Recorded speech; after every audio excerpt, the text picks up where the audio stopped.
Mesdames et messieurs, veuillez accueillir Madame le maire de Romans-sur-Isère, Marie-Hélène Thoraval.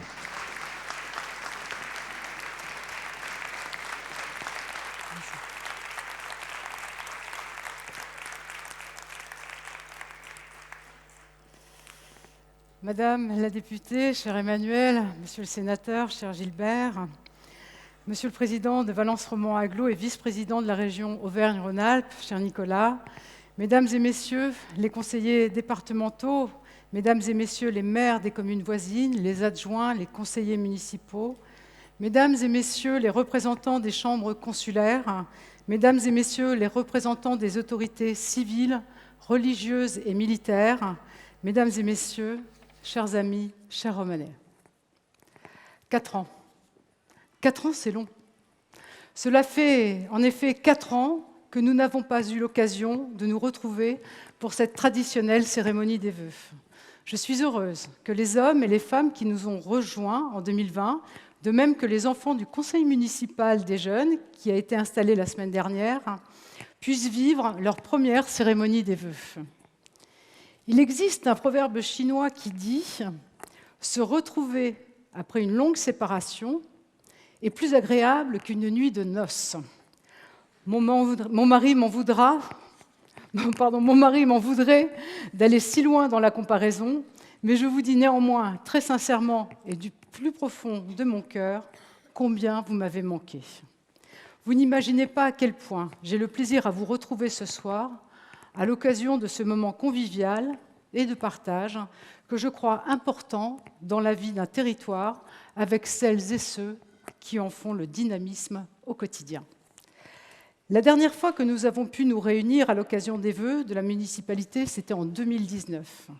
Depuis, l'épidémie de Covid est passée par là, les élections municipales aussi, et bien des drames ont malheureusement marqué notre ville. Je pense évidemment aux événements climatiques, avec le terrible orage de grêle du 15 juin 2019 ou l'averse de neige du 15 novembre de la même année que nous avons tous en mémoire. Ces événements ont révélé la formidable solidarité dont sont capables les Romanais, et notamment nos agents communaux qui ont été sur tous les fronts, et je souhaitais en saluer le directeur général Marc-Antoine Gastou. Je pense aussi, et surtout, au drame humain qui s'est noué le 4 avril 2020. Cette journée, nous l'avons toutes et tous dans un coin de notre tête, et chacun se souvient où il était et ce qu'il faisait quand l'impensable, quand la barbarie ont frappé si violemment, si injustement notre ville. Malgré le temps, nous garderons à jamais en mémoire le souvenir de Thierry et de Julien, pour qui j'ai une pensée particulière ce soir. Depuis 4 ans, le monde, et c'est peu de le dire, a évolué. La guerre aux portes de l'Europe, d'abord, et ses conséquences en termes de ressources qui posent la question de notre indépendance énergétique. Rappelons-nous les déclarations de Valéry Giscard d'Estaing à ce sujet lorsqu'il eut à défendre son bilan lors de son débat avec François Mitterrand, lui qui avait fait de l'indépendance énergétique de la France une priorité et avait érigé la filière nucléaire comme la meilleure manière d'y parvenir. Je le cite. « Si nous continuons notre programme électronucléaire, nous aurons l'électricité nationale la moins chère d'Europe et nous aurons un avantage de l'ordre de 30 à 50%, suivant les types de courants, vis-à-vis de l'Allemagne fédérale. Cela vaut la peine, si on veut s'occuper du développement de l'emploi et l'activité économique en France, d'avoir le courant électrique le moins cher d'Europe. » 40 ans après, cette déclaration est dramatiquement actuelle. Elle doit surtout nous interroger, alors que nous sommes devenus ultra-dépendants des cours de l'énergie, sur les choix et revirements opérés par nos dirigeants nationaux depuis 40 ans, souvent à cause de lobbies écologistes, et qui ont remis gravement en question notre indépendance énergétique pourtant si précieuse. Outre la question du coût de l'énergie, qui constitue une véritable inquiétude du quotidien pour beaucoup d'entre nous, les dérèglements climatiques que nous connaissons doivent nous interpeller. Ces dérèglements en répétition, et parfois de grande ampleur, ont eu au moins pour vertu d'accélérer la prise de conscience de la plupart d'entre nous quant à la nécessité d'agir. Car dans cette guerre, d'un genre nouveau, chacun, à son niveau, a les moyens de lutter. Ce ne sont d'ailleurs pas les enfants du conseil municipal des jeunes qui me contrediront, eux qui ont une culture environnementale que nous, adultes, n'avons pas forcément et qui sont de véritables prescripteurs dans les bons comportements à adopter au quotidien. En 2002, déjà, le président Chirac nous alertait lors du sommet de la Terre quand il disait « Notre maison brûle et nous regardons ailleurs ». Si cette citation est restée dans l'histoire, on peut aussi dire qu'elle est malheureusement restée lettre morte. Les années se suivent et deviennent, l'une après l'autre, l'année la plus chaude jamais enregistrée selon les spécialistes du climat. La fonte des glaciers, l'élévation du niveau des mers, les sécheresses successives, les inondations, les ouragans, chaque partie de la planète est touchée et notre pays subit, lui aussi, de plein fouet les conséquences de ces dérèglements. 20 ans après les mots de notre ancien président de la République, l'urgence environnementale et la nécessité de rendre à la Terre ses capacités de régénération sont toujours d'actualité, sans doute plus que jamais. C'est pour cela que la modification de nos comportements pour lutter efficacement et durablement contre le réchauffement climatique est devenue indispensable et doit découler d'une véritable prise de conscience collective. Ce changement ne se fera que par adhésion et non par culpabilisation.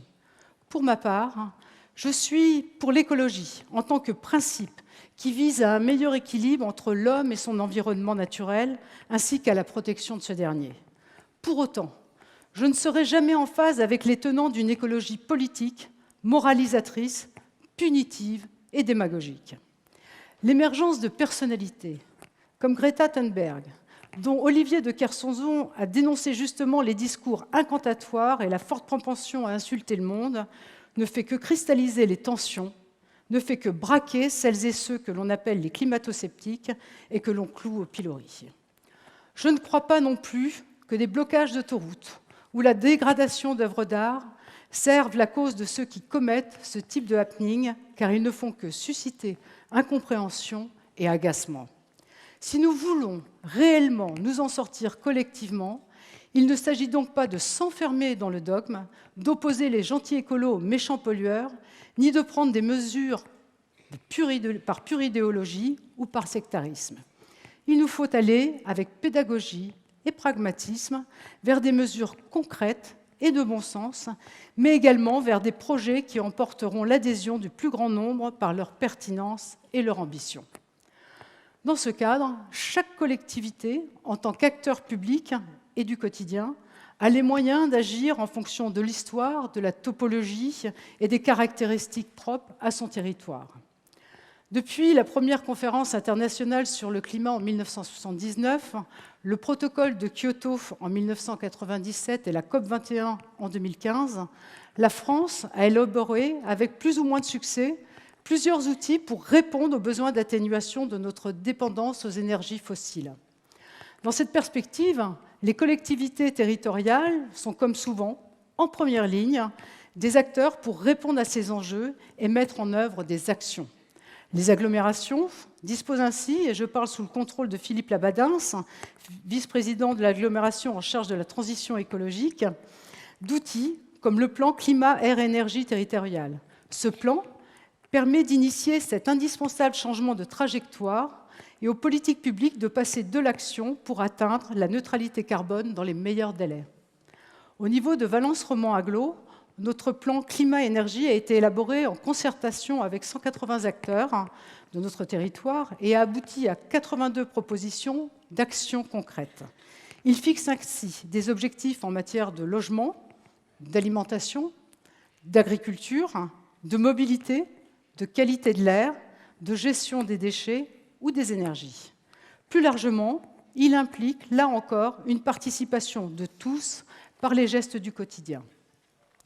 À ce plan climat-énergie de Valence-Romand Agglomération est venu se greffer, fin 2022, le plan de sobriété communale de la ville de Romand. Ce sont ainsi 25 actions immédiates ou à plus long terme qui ont été planifiées autour de 4 axes. Le premier axe concerne un plan d'investissement ambitieux de 3,7 millions d'euros par an sur 8 ans, soit près de 30 millions d'euros, pour améliorer la performance énergétique de nos 108 bâtiments communaux qui représentent une surface d'un petit peu plus de 112 000 m². Le second axe correspond à l'adoption de gestes simples avec un guide de bonne pratique. Le troisième axe correspond, lui, à l'optimisation des usages des locaux municipaux en fonction du rapport coût-utilisation. Et enfin, le quatrième axe, la lutte contre l'énergie consommée sans lien avec la production de services publics. Celui-ci doit permettre à la ville de Romans d'atteindre des objectifs en termes de sobriété énergétique et de réduire de 40% d'ici 2030 notre consommation de gaz et d'électricité, qui était jusqu'à présent à près de 11 000 MWh par an. Face à ces défis, les agents de la collectivité seront des acteurs déterminants. Aussi, afin de les appliquer pleinement dans la mise en œuvre de ces actions qui permettront d'atteindre ces objectifs, nous avons décidé de mettre en place un système innovant sous la forme d'une prime de participation. En 2017, rappelez-vous, nous avions instauré une prime d'intéressement pour le personnel communal basée sur la satisfaction des usagers et indexée sur le présentéisme des agents. Ce dispositif, toujours en vigueur, a été couronné de succès puisque la satisfaction des usagers, qu'un institut indépendant sonde chaque année, est en constante progression. La satisfaction des usagers atteint désormais un taux de 91% en 2022 contre 88% en 2021. Dans le même temps, l'absentéisme des agents a radicalement baissé et se situe désormais à des niveaux comparables, voire en dessous de ceux du secteur privé, ce qui était loin d'être le cas auparavant. Ce recul de l'absentéisme a quant à lui permis une économie de dépenses pour la collectivité qui avoisine les 800 000 € par an. Aujourd'hui, fort de cette expérience, nous avons donc décidé de mettre en place une nouvelle prime, pour le coup, dite de participation. Cette prime, qui s'inscrit d'ailleurs pleinement dans le cadre de la réflexion du gouvernement, qui réfléchit, lui, depuis plusieurs mois à instaurer une part d'intéressement dans la fonction publique. D'ailleurs, j'ai envie de dire au ministre de la fonction publique que si le gouvernement réfléchit encore, nous, à Romans, nous l'avons déjà fait. Concrètement, notre objectif en 2023 consiste à opérer une baisse de 15% de la consommation d'énergie, ce qui représentera une économie de l'ordre de 600 000 €. Si cet objectif est atteint, une prime sera versée aux agents de la ville et indexée, toujours, en fonction du présentéisme de chacun. C'est un cercle vertueux qui permet à la ville, et donc aux contribuables, d'économiser de l'argent sur la note d'électricité et de gaz, et aux agents communaux de se voir encouragés de leur participation à cet effort pour notre environnement. C'est aussi cet investissement de chacun d'entre eux qui contribue depuis 2014 à la non-augmentation de la fiscalité et à la préservation de notre capacité d'investissement. Que ce soit au niveau de Valence Romans Agglo ou de la ville de Romans, voilà des actions concrètes que nous menons en complémentarité et en bonne intelligence pour tenter d'apporter collectivement notre contribution à cet enjeu de société majeur. Mais ces mesures, aussi louables et volontaristes soient-elles, ne sauraient être suffisantes pour inverser durablement et structurellement la tendance. Pour y parvenir, il convient que nous pensions collectivement à ce que sera et ce que doit être la ville de demain, en quoi elle peut répondre aux attentes de celles et ceux qui y vivent et générer de l'attractivité. Depuis 8 ans, à la tête de cette ville, nous anticipons les mutations et l'évolution des attentes de nos concitoyens. Au-delà du fait qu'une majorité de Romanais ait validé nos orientations en nous renouvelant leur confiance en 2020, les enquêtes que nous réalisons chaque année pour mesurer la satisfaction des usagers sont un outil précieux. Elles nous aiguillent en effet dans le choix que nous faisons pour notre ville, et il ressort ainsi systématiquement de ces études qu'à côté des services à la population, de la sécurité ou encore des équipements sportifs et culturels, le cadre de vie au quotidien demeure la grande priorité des Romanais. Dans cette optique, La création d'espaces verts partout où cela est possible, ou un meilleur équilibre entre la place de la voiture et celle des circulations douces, font partie des orientations qui sont très largement plébiscitées par nos concitoyens. Par conséquent, notre responsabilité en tant qu'élus consiste à initier et opérer des projets structurants pour l'avenir de notre ville et les inscrire en compatibilité à la fois avec le nouvel impératif environnemental que j'évoquais, mais également avec les aspirations prioritaires des Romanais. Ces projets sont autant d'ambitions pour notre ville, ambitions dont nous avons aujourd'hui les moyens. Il n'est jamais inutile de rappeler, à ce propos, que grâce à notre bonne gestion, la capacité d'investissement de notre ville est passée de 3,7 millions d'euros en 2014 à 16 millions d'euros en 2023. Le film que vous avez vu en introduction de cette cérémonie traduit la volonté qui est celle de notre équipe d'agir concrètement et avec ambition en faveur de la renaturation et de la reconquête verte de l'espace public. Je tiens à préciser que nous n'avons évidemment pas pour objectif de végétaliser tous les toits de la ville, ni la tour Jacquemart. Il n'en demeure pas moins que cet objectif de végétalisation, cette ambition de renaturation, inspire chacun des projets que nous portons depuis le début de mandat, et je dirais même depuis 2014. Romans, et ce n'est pas Laurent Jacquot qui va me contredire, est riche d'un passé à la fois médiéval, avec un centre ancien très dense, à la fois aussi militaire, avec des grandes places d'armes, et à la fois industriel, avec de nombreuses friches. De même, et de fait, nous devons composer avec la contrainte d'une ville très urbanisée en son centre et très minérale. Cette problématique de minéralité impose donc d'accélérer la reconquête verte de notre espace urbain, tout en repensant les usages au quotidien de cet espace. Les projets que nous allons porter en cette année 2023 vont donc marquer une nouvelle étape dans cette approche de notre cadre de vie. Ce cadre de vie, nous le pensons bien au-delà de l'échelle temporelle d'un mandat et surtout pour les générations futures. C'est parfois moins confortable, mais j'ose le dire, c'est beaucoup plus courageux. Le programme pour lequel nous avons été réélus en 2020 s'inscrit dans cette logique. Les grands projets autour de Deval-Europe, la vallée de la Savasse, du chemin des Bœufs, visent bien sûr à améliorer ce cadre de vie, et je vais y revenir dans quelques instants. Mais ils sont aussi là pour permettre de lutter contre les îlots de chaleur et à la nature de regagner du terrain. Tous les choix que nous opérons dans le cadre de ces projets vont dans ce sens. La continuité écologique, la biodiversité ou encore la préservation des différents écosystèmes. Tout cela vise à rechercher une harmonie, autant que cela est possible, dans un milieu urbain dense et à donner à notre ville une attractivité nouvelle. Je suis convaincue, avec mon équipe, que le fait de remettre de la nature en ville et de lutter ainsi efficacement contre les îlots de chaleur constituera demain un élément d'attractivité déterminant pour des territoires comme les nôtres. Le phénomène d'exode urbain des métropoles, qui s'est nettement amorcé avec la crise Covid, s'accélère avec l'émergence du télétravail, mais surtout avec les épisodes climatiques à répétition. De nombreux Français cherchent désormais à quitter les grands espaces métropolitains, et une étude menée par l'Observatoire Société et Consommation révèle d'ailleurs que 56% des Français qui vivent dans les grandes villes affirment vouloir vivre ailleurs. Dans le cas des habitants de la région parisienne, ce chiffre monte même jusqu'à 78%. Ces Français, on peut les comprendre, souhaitent pouvoir s'offrir ou offrir à leurs enfants une qualité de vie nouvelle, de l'espace, de l'air et de la nature que seuls des territoires comme les nôtres peuvent proposer en parallèle d'une offre de services publics de qualité.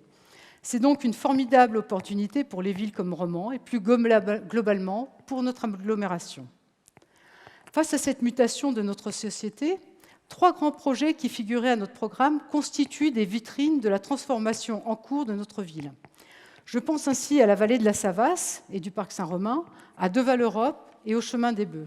Sur ces 3 projets, ce sont quelques 31,5 millions qui vont être investis par la ville, en lien avec nos partenaires indispensables et précieux que sont l'État, la région Auvergne-Rhône-Alpes, le département et notre agglomération Valence-Romand. Certains d'entre eux sont en voie d'achèvement ou vont voir s'opérer une mise en œuvre très concrète dans le courant 2023. Je pense tout d'abord au parc Saint-Romain qui constitue la première phase du projet de la vallée de la Savasse et qui rouvrira dans les prochains jours. Ce parc emblématique de 2,2 hectares dans les hauteurs romanaises dispose d'une vue imprenable sur l'Isère, le Vercors et la ville. Il a été réaménagé en un espace de détente et de promenade pour tous pour un montant de l'ordre de 2 millions d'euros. Cet aménagement, qui a fait l'objet de concertations avec ses usagers, bénéficiera d'une meilleure accessibilité renforcée pour les personnes à mobilité réduite grâce à des sentiers et des passages repensés. Le parc Saint-Romain sera également un lieu de vie tourné vers les familles grâce aux jeux pour les enfants et des parcours de découverte qui ont été installés. Parallèlement, dans le cadre de notre politique de mécénat, un verger pédagogique a été créé grâce au financement de 2 entreprises locales, Refresco et l'entrepôt du bricolage, et avec le concours actif du précédent conseil municipal des jeunes, qui a été associé au choix des essences d'arbres. Ce sont ainsi 23 arbres fruitiers qui permettront aux jeunes et aux moins jeunes de vivre une véritable expérience sensorielle. Au final, ce sont plus de 250 arbres qui ont été plantés dans ce parc qui sera inauguré au printemps, dans le cadre d'une fête champêtre à laquelle j'aurai plaisir à vous retrouver. La Savasse. Le parc Saint-Romain, et je le disais, le premier étage de la fusée que constitue l'aménagement de la vallée de la Savasse avec sa découverture. C'est un projet qu'Étienne Paul Petit suit de plus près. Si j'emploie le mot fusée, ce n'est pas un hasard, tant notre ambition est grande. Certains la qualifient même de démesurée ou pharaonique. Ces détracteurs pratiquent volontiers l'écologie démagogique dont je parlais tout à l'heure, mais ne sont jamais au rendez-vous des faits quand il s'agit de soutenir un projet de renaturation d'une telle envergure. Comme l'écrivait Pierre Corneille, toujours, l'ambition déplaît quand elle est assouvie. Je peux même vous confier que le mois dernier, l'Agence de l'eau nous a annoncé une excellente nouvelle, puisque son directeur a confirmé l'engagement de l'agence pour un financement du projet de découverte de la Savasse avec une subvention à hauteur de 2,8 millions pour ce projet. Je rappelle juste que l'Agence de l'eau, je cite, participe à la mise en œuvre des politiques nationales et européennes pour l'eau. Elle a pour mission d'apporter aux élus une vue d'ensemble des problèmes liés à la gestion de l'eau et les moyens financiers leur permettant de lutter contre les pollutions et de gérer et préserver la ressource en eau. Cette définition et l'engagement conséquent que l'Agence de l'eau a bien voulu accorder à la découverture de la Savasse viennent confirmer toute la pertinence et l'intérêt de ce projet. Car finalement, nous ouvrirons demain un véritable espace de liberté pour la rivière, une vraie continuité avec l'Isère dont les bénéfices pour la nature seront visibles et concrets. Et puis, je ne résiste pas à l'envie, s'il était encore nécessaire d'affirmer l'intérêt écologique et urbain de ce projet, de vous raconter la visite inattendue que nous avons reçue en novembre. Effectivement, une délégation du service eau et fraîcheur de la ville de Grenoble est venue sur site pour s'en inspirer. Et il me semble, mais je peux me tromper, que cette délégation ait été conquise puisque notre chef de projet a été invité à venir en retour présenter la découverture de la Savasse à Grenoble en ce début d'année. J'ai envie de dire que si même la 15e ville de France, gérée par des écologistes, voit dans ce projet un exemple à suivre, c'est que nous ne faisons pas forcément fausse route et avons été bien inspirés, là encore, de persévérer. Ce programme n'aura échappé à personne, est entré dans ces derniers mois dans une phase très opérationnelle et sera livré d'ici fin 2024. À côté de l'Agence de l'eau, la découverture de la Savasse, qui représente un investissement de 11,6 millions d'euros, a bénéficié de l'engagement financier conséquent de l'État à hauteur de 1,18 million d'euros, de la région à hauteur de 2,3 millions, du département à hauteur de 375 000 euros. À ce montant, je n'oublie pas d'ajouter les 3,4 millions que Valence-Romand Agglo consacre à la réfection du réseau d'assainissement. Ces travaux qui nous permettront au passage d'être débarrassés des cubes en béton disgracieux en bord d'Isère qui abritaient les pompes de relevage. Ces partenaires ont pleinement saisi les enjeux de ce projet en particulier, mais de l'ensemble de nos projets urbains en général et sur lesquels nous pouvons toujours compter. Je souhaitais remercier l'État, à travers de Madame la Préfète. Je souhaitais remercier Laurent Wauquiez, Marie-Pierre Mouton et Nicolas d'Aragon pour leur précieux soutien et cet engagement permanent au plus près des territoires. Chacun d'entre eux participe ainsi concrètement à un cercle vertueux en termes d'attractivité, car l'investissement public encourage toujours l'investissement privé, et notamment les propriétaires dans l'entretien et la rénovation de leurs biens. En début d'année 2023, un autre chantier arrive à son terme, l'aménagement du cours Pierre-Didier et la transformation du rond-point Paul de Waal, qui a représenté un investissement de 3 millions d'euros pour la ville et nos partenaires. C'est un dossier sur lequel Nathalie Brosse s'est beaucoup investie et je l'en remercie.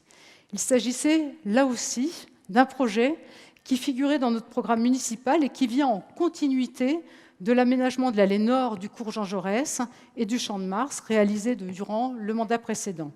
Ce chantier était pour nous particulièrement important car il s'agissait de requalifier l'entrée ouest de notre centre-ville. Je tiens à saluer la patience des riverains et particulièrement des commerçants qui ont perçu tout l'intérêt de cet aménagement qui fait une large place aux circulations douces, à la flânerie, mais également aux espaces verts. En effet, au terme de cet aménagement, le cours Pierre-Didier compte désormais 95 arbres, contre 78 précédemment, et les surfaces végétalisées ont été multipliées par 5. Là aussi, que n'avons-nous pas entendu? En effet, certains semblent ignorer qu'un arbre est un être vivant. Il naît, il grandit, il vit, il meurt et parfois même il est malade.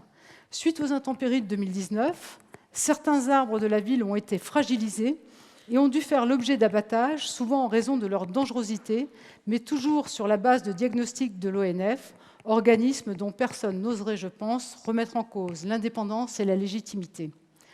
Je ne vais surprendre personne, mais ça va mieux en le disant. Enfin, nous n'abattons jamais des arbres de gaieté de cœur, et ceux qui nous reprochent démagogiquement de le faire seraient les premiers à nous reprocher la chute de branches d'un arbre malade que nous n'aurions pas abattu. C'est dans cette seule logique que nous avons dû reprendre et remplacer des arbres sur le cours Pierre-Didier. Mais plus qu'un simple remplacement, nous en avons profité pour introduire des essences diversifiées, plus adaptées à l'évolution du climat et moins consommatrices d'eau, comme des érables, des micocouliers, des savonniers ou encore des cerisiers à fleurs. Les arbres du cours Pierre-Didier ont été agrémentés d'arbustes et de vivaces qui ne sont pas sans rappeler l'aménagement du parc du Champ de Mars qui, je le crois, fait aujourd'hui l'unanimité. Une fontaine qui sera agrémentée de 2 œuvres de notre regretté Tauros a enfin été installée pour apporter un élément de fraîcheur dans un environnement vert, arboré, et pour créer un nouvel espace de rencontre et d'échange apaisant pour la population en centre-ville. Ce projet est quasiment achevé et sera inauguré au printemps. Il ouvrira ensuite la voie à l'aménagement global d'un parc urbain de 2 hectares sur la plage Jean Jaurès où 300 arbres seront à terme plantés. Ce projet, pour lequel une enveloppe de 10 millions d'euros va être consacrée, sera présenté très prochainement et il viendra durablement métamorphoser notre centre-ville. La plage Jean Jaurès, qui sera elle-même directement connectée par le boulevard Voltaire au secteur que nous appelons Jourdan-Voltaire, qui fait en ce moment même l'objet de ce que l'on appelle un appel à projets innovants. Une dizaine de groupements locaux et nationaux de renom ont répondu à cet appel à projets sur la base de 4 ambitions que nous avons identifiées, notamment sur l'intégration urbaine et paysagère, sur une ambition environnementale, sur la recherche d'innovation urbaine au travers de modes d'usage réversibles et évolutifs, mais aussi sur une signature architecturale à travers une conception contemporaine et audacieuse qui donnera une identité et une attractivité forte à ce secteur. Vous connaîtrez dans les tout prochains jours le lauréat qui travaillera au renouveau de cette entrée de ville. Et je sais que vous êtes nombreux à être impatients d'en savoir plus, donc je vous demande juste encore quelques jours de patience. Non loin du secteur Jourdan-Voltaire et à proximité immédiate du musée de la chaussure, la place du Chapitre, en centre historique, va connaître en 2023, elle aussi, une profonde mutation. Cette opération, d'un montant d'1 million d'euros, qui s'inscrit dans le cadre du nouveau programme national de renouvellement urbain, a donné lieu à une large concertation, notamment auprès d'un panel de riverains, et de parents d'élèves de l'école Saint-Just.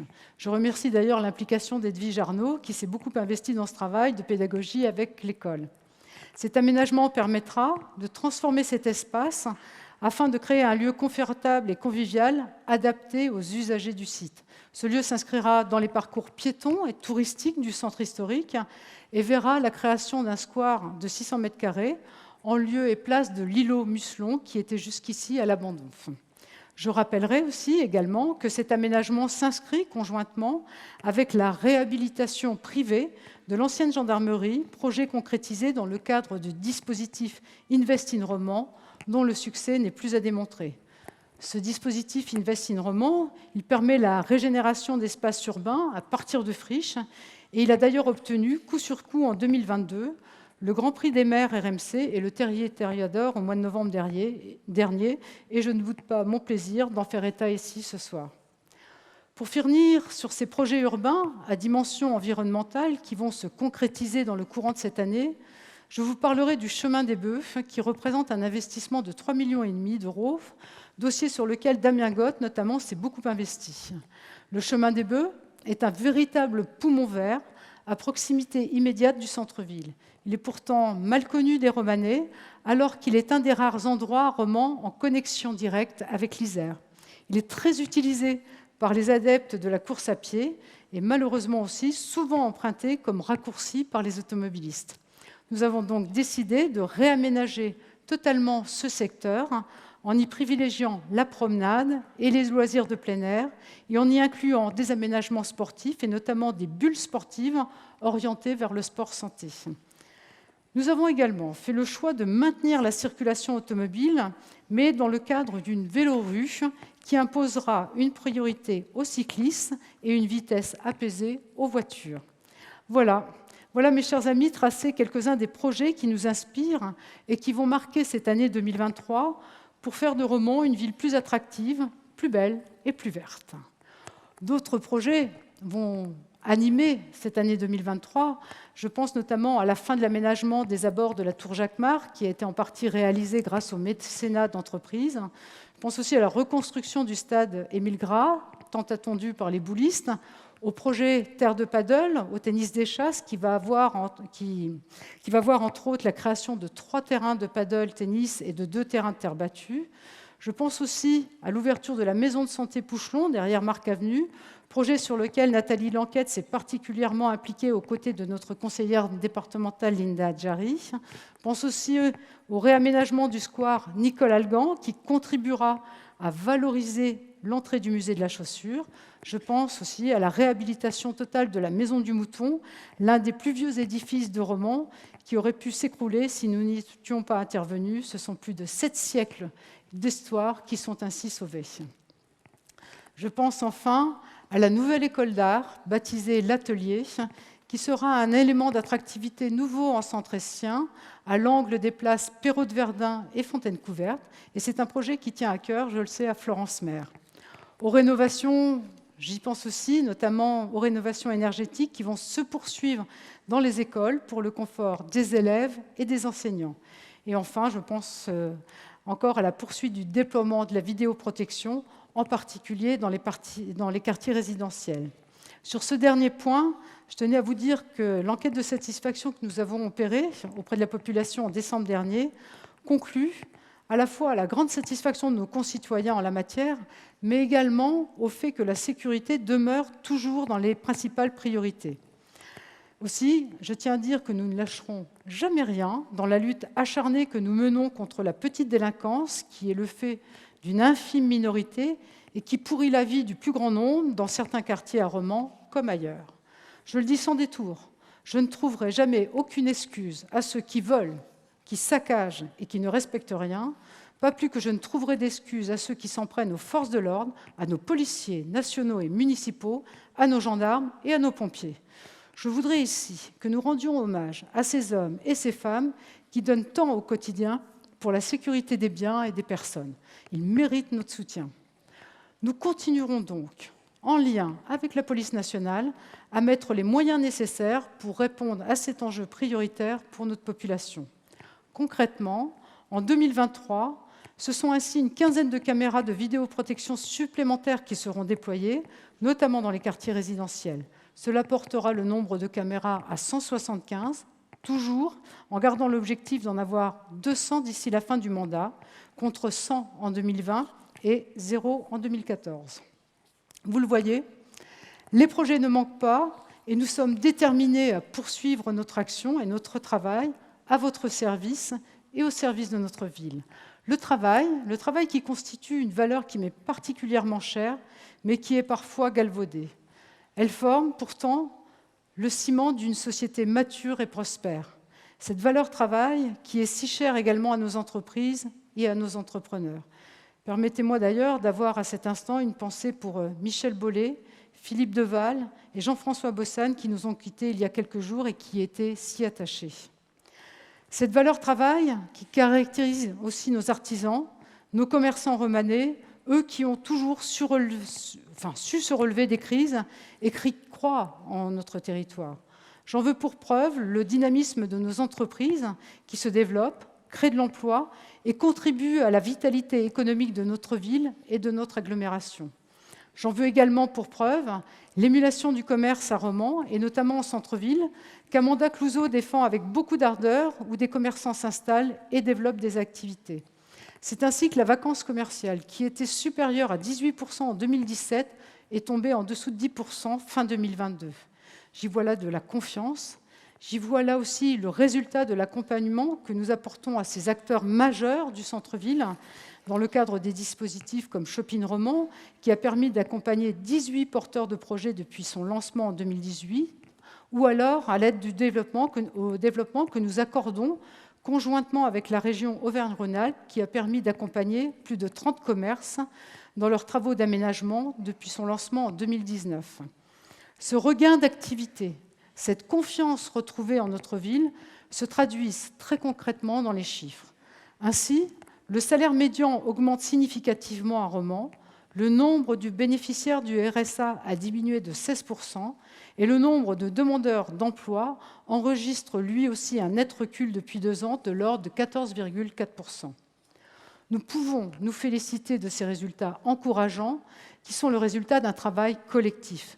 Ce travail que je nous invite à poursuivre ensemble en 2023 et au-delà pour continuer de renforcer le roman d'aujourd'hui et écrire ensemble le roman du futur. Aussi, en écho à tout ce que j'ai dit ce soir, je conclurai sur une citation de la regrettée Élisabeth II qui disait « Le travail est le loyer que vous payez pour la chambre que vous occupez sur terre. Du travail, il ne nous en manque pas. Alors, en attendant dès demain de nous y remettre et avant de vous retrouver autour du verre de l'amitié, il ne me reste plus qu'à vous adresser mes vœux pour cette nouvelle année qui s'annonce. Qu'elle soit pour vous une formidable source d'inspiration, de bonheur, de rencontres, de surprises et d'épanouissement. Belle et heureuse année à tous.